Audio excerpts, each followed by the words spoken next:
The sun was setting over the quiet neighborhood of Minor Avenue in Hamilton, Ohio. The sound of children's laughter echoed down the block as they ran through the grass, their shoes crunching on the freshly mowed lawns. The smell of fresh baked goods and roasted meat lingered in the air as families gathered for the Easter Sunday dinner.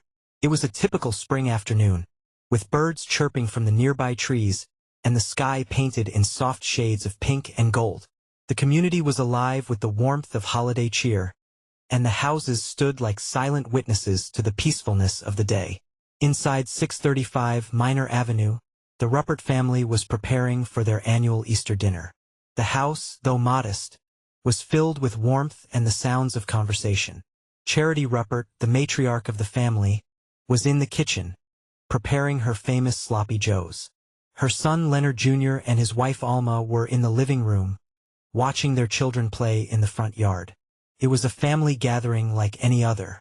Laughter, love, and the clinking of glasses filled the air as they celebrated the holiday together. But somewhere, in the shadows of this seemingly perfect family gathering, something was wrong. James Ruppert, the 41-year-old son of Charity, had spent the morning upstairs in his room, nursing a hangover from the night before. For years, he had struggled to meet his mother's expectations, living under her roof while his older brother, Leonard, built a life of his own. The resentment had been building for months, even years. James was tired of being the disappointment, the son who couldn't hold a steady job, who drank too much, and who was now facing eviction from the only place he called home. At around 4 p.m., just as the family was beginning to relax, James emerged from his room, his mind clouded with the thoughts of how to solve the problem. He was armed with a .357 Magnum, 2.22 caliber handguns, and a .22 caliber rifle. He made his way down the stairs, his steps quiet, almost calculated. The house, filled with the laughter of his nieces and nephews, was unaware of the horror that was about to unfold. The first shot rang out, a deafening crack that shattered the holiday atmosphere. Leonard Jr. fell instantly, his head struck by the bullet in the kitchen. Alma screamed, but she too was quickly silenced as she collapsed to the floor, shot point blank. Charity, hearing the commotion, rushed toward the source of the noise, but it was too late. She was shot once in the head and twice in the chest. The children, once joyfully playing on the lawn, had no idea that their lives were about to be stolen in a matter of moments. David, Teresa, Carol. Their laughter cut short as James moved through the house with cold efficiency, shooting each of them as they huddled in fear. The youngest, little John, no older than 4, was not spared. James shot him in the head before moving into the living room, where the remaining children were playing. One by one, the nieces and nephews were killed in cold blood, and Leonard 3, Michael, Thomas, and John. 11 lives were snuffed out in less than 5 minutes. The massacre was over almost as quickly as it had begun. But what was truly chilling was the silence that followed. No struggle, no forced entry, nothing to indicate a fight had taken place. The only sign of a disturbance was an overturned wastepaper bin in the living room. After the bloodshed, James spent hours inside the house, alone with the bodies of his family. His actions, though incomprehensible, were chillingly methodical. The victims, his mother, brother, sister-in-law, and nieces and nephews, had all been executed with no chance to fight back. Finally, at around 7 p.m., James called the police, calmly stating, "There's been a shooting." He then waited for the authorities to arrive, just inside the front door. When they did, they found the house eerily quiet, with blood dripping through the floorboards into the basement, and the unmistakable smell of death hanging in the air. What drove James Ruppert to commit such a horrific act? Was it years of resentment? Or was there something deeper that triggered this unthinkable violence? The investigation into this deadly massacre would soon unravel a tale of psychological torment, family secrets, and a mind teetering on the edge of madness. But the chilling question remains. Who, or what, truly pushed James Ruppert to become the killer no one saw coming? The police immediately cordoned off the area, but even from the outside, neighbors could hear the murmurs of disbelief. Who could commit such a heinous act? A family tragedy on a day that should have been filled with joy, Easter Sunday. Inside the house, detectives carefully inspected the crime scene. The bodies were all in their designated spots, but what struck them as strange was the lack of a struggle. No signs of forced entry, no windows broken, no valuables taken. It was as if the killer had been invited in and had simply opened fire. The only object displaced in the house was a wastepaper bin, knocked over in the living room. No one had fought back, and that unnerving silence left an unsettled air lingering in the room. James Ruppert, still sitting calmly by the front door, was arrested without incident. His demeanor was unsettlingly calm, too calm. It was as if he had anticipated their arrival. When asked why he committed the murders, his response was chillingly simple: "I needed to solve the problem." But what problem? The investigators were left with more questions than answers. They began to piece together the puzzle of James Ruppert's life. James had been living in his mother's house, a man of 41 who had never truly left home. His relationship with his mother, Charity, had been strained for years. She was demanding, critical, and had repeatedly threatened to evict him. His brother Leonard Jr., a successful electrical engineer, had a family of his own, while James remained unmarried, unemployed, and seemingly stuck in a state of perpetual adolescence.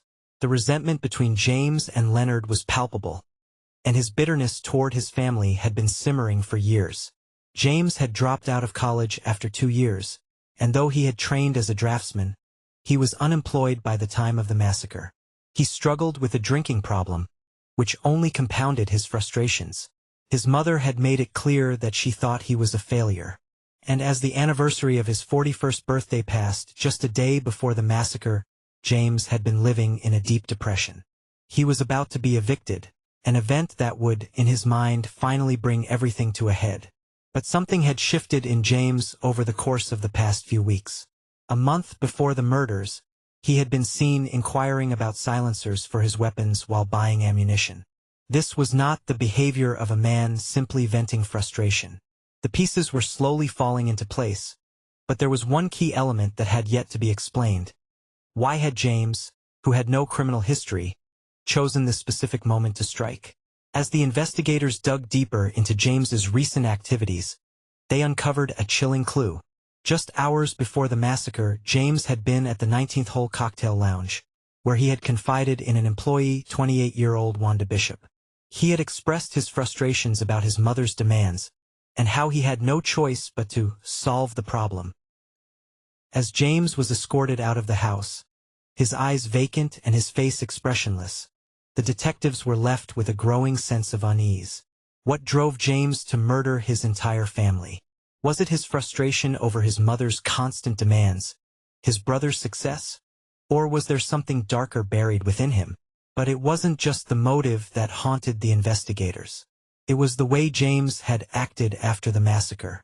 His calmness, his refusal to explain, and the chilling manner in which he waited for the authorities to arrive. There was something profoundly unsettling about his behavior. Was it the act of a man who had snapped under pressure, or was this a calculated act of revenge? The truth was just beginning to unfold, and the deeper the detectives dug, the more they realized that James Ruppert's twisted reasoning for the massacre would shock the community and the world. But there was one question that no one could answer yet. Would the truth about James Ruppert's motive ever be fully understood? Or would it remain shrouded in mystery, leaving those who survived to pick up the pieces of a family destroyed by one man's twisted delusion? The courtroom was tense. It had only been a few months since James Ruppert had calmly walked into the police station and confessed to the massacre. And now the trial was about to begin. The community of Hamilton, Ohio, still reeling from the horror of Easter Sunday, was eager for answers. Why had James killed his family? What had driven a quiet, seemingly harmless man to commit such a brutal and senseless act? James, now in his early 40s, sat quietly in the defendant's chair. He had not spoken much since his arrest, only offering simple, cryptic remarks when pressed for explanations. His demeanor was unsettlingly calm, as if the events of that day had not shaken him in the least. His eyes were hollow, his face expressionless, and he rarely interacted with anyone around him. It was as if he had already withdrawn from the world, lost in a mental void that no one could penetrate. The prosecution, led by County Prosecutor John Holcomb, wasted no time in presenting their case. They painted James as a man with a history of bitterness and resentment, toward his mother, toward his brother, and toward life in general. They highlighted the details of James's troubled past, his difficult childhood, his failure to make something of himself, and the simmering jealousy he had always felt toward his more successful family members. They argued that, for years James had been stewing in his unhappiness, and that the murders had been the result of a long pent-up rage that had finally exploded on that fateful Easter Sunday. The evidence was damning. The police had recovered all 4 weapons at the scene, and the ballistics matched perfectly with the wounds found on the victims. But then came the defense, and that's when the entire case took an unexpected turn. James Ruppert's defense attorney, Hugh D. Halbrock, stood up, calm and composed, and revealed a bombshell that would leave the courtroom stunned. He argued that James was not guilty of the murders, because he was insane at the time of the killings.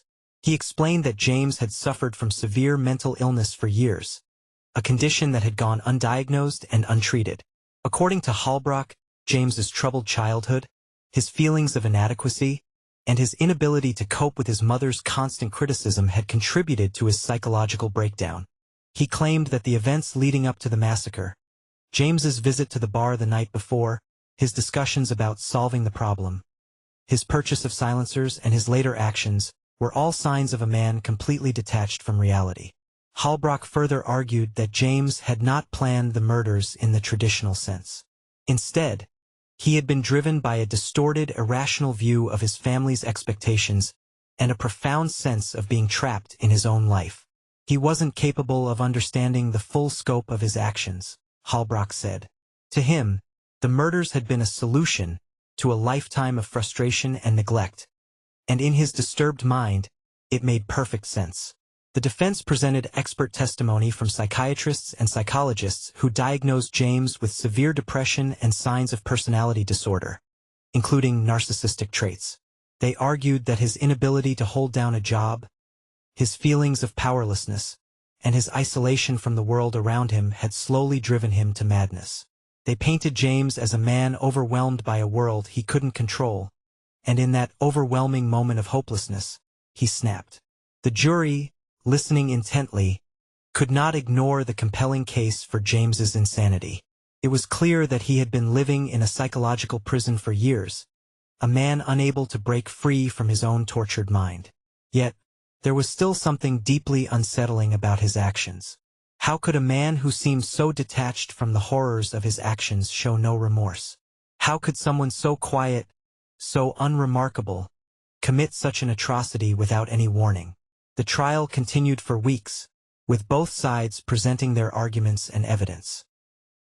As the trial entered its final stages, the jury deliberated over the conflicting evidence. The calm, seemingly calculated nature of the murders versus the defense's portrayal of a man driven to madness. It would be up to them to decide whether James Ruppert was guilty of the murders or whether his mind had shattered beyond repair, rendering him incapable of understanding the gravity of his actions. But there was one final question that hung over the case. Was James truly insane? Or had he simply manipulated the system to avoid facing the full consequences of his crime? As the jury filed into the courtroom to deliver their verdict, the tension was palpable. James sat motionless, his fate hanging in the balance. Would he be held accountable for the deaths of his entire family? Or would he be granted an insanity plea that would leave him spending the rest of his life in a psychiatric institution rather than prison? The answer would shock everyone. The courtroom was silent as the jury filed back into their seats, the weight of their decision heavy in the air. James Ruppert sat still, his hands clasped tightly in front of him, staring blankly ahead. The judge, his face stern and unreadable, glanced at the jury foreman, who stood with the verdict in hand. "Will the jury please announce their verdict?" the judge asked, his voice echoing throughout the room. The foreman stood, holding the paper in his hand. He cleared his throat, the tension in the room palpable, and spoke in a voice that barely cut through the silence. "We, the jury, find the defendant James U. Ruppert guilty of 2 counts of first-degree murder in the deaths of Leonard Ruppert Jr. and Charity Ruppert. We find the defendant not guilty by reason of insanity on the remaining 9 counts." Gasps filled the room. On one side, the family members of the victims, many with tears in their eyes, held their breath, their faces a mixture of anger, sadness, and disbelief. On the other, James's defense team, who had worked tirelessly to convince the jury of his insanity, exhaled in quiet relief. For the first time since the trial began, James Ruppert's expression shifted. His face remained devoid of emotion, but his eyes, the eyes of a man who had spent years behind the walls of his own mind, seemed to take on a hint of clarity. Was it remorse? Or was it a realization that he would not spend his life in prison, but in a psychiatric institution, where his isolation would continue in a different form? The judge called for order as he read out the sentence. James was to serve 2 consecutive life sentences, but the terms of his confinement would be altered. Instead of prison, he would be placed in a psychiatric facility, where his mental state would be monitored for the rest of his life. It was a decision that both baffled and relieved those who had followed the trial. As the courtroom cleared, the haunting reality of the Easter Sunday massacre began to settle in. The Rupperts were gone, 11 lives extinguished in a matter of minutes, but the question lingered. Was James Ruppert truly insane, or was he just a man who had manipulated the system to escape the full responsibility of his actions? James was transferred to the Franklin Medical Center in Columbus, Ohio, where he would spend the remainder of his life. The psychiatric facility was a far cry from the prison he might have expected, a place where mental health would be the central focus of his incarceration, rather than the harsh realities of prison life. But even as James entered the facility, the story of his crime didn't end there. Over the years, the mystery of what happened inside his mind before the killings, his descent into madness, continued to plague those who had followed the case. The fact that he was not convicted on all counts, but found guilty of only 2 murders and not guilty of the others by reason of insanity, caused some to question the legal definitions of insanity. Was James truly insane, or was this simply a defense tactic to avoid harsher punishment? Psychologists and criminologists continued to study James Ruppert, trying to decipher the mind of a man who had once been a quiet, seemingly harmless individual. His troubled childhood, his deep depression, and his history of feeling rejected by his family were all factors that might have played into his eventual breakdown. The case would reach its final chapter in 2022 when James Ruppert passed away from natural causes. His death closed a long and tragic saga for the victims' families, but it also left behind a haunting, unanswered question. Could anyone have prevented the Easter Sunday massacre? Could the signs of his deteriorating mental health have been addressed before it escalated to such a devastating end? Ultimately, James Ruppert's story remains a disturbing reminder of the dangers of unresolved mental health issues, family dysfunction, and the devastating consequences when these forces collide. The investigation into his actions, his psychological state, and the reasons behind his horrific crime continues to be a subject of intrigue and study for those in law enforcement, psychology, and criminology fields. The story might be over, but the search for answers remains. Was he truly the product of a broken mind, or did his actions stem from a darker, more calculated place? What is the true nature of the mind that can carry out such a cold, merciless act? Join us as we continue to explore the chilling stories of true crime, uncovering the dark truths behind some of the most shocking events in history. If you haven't already, make sure to subscribe and hit the notification bell so you don't miss out when I post videos on true crime.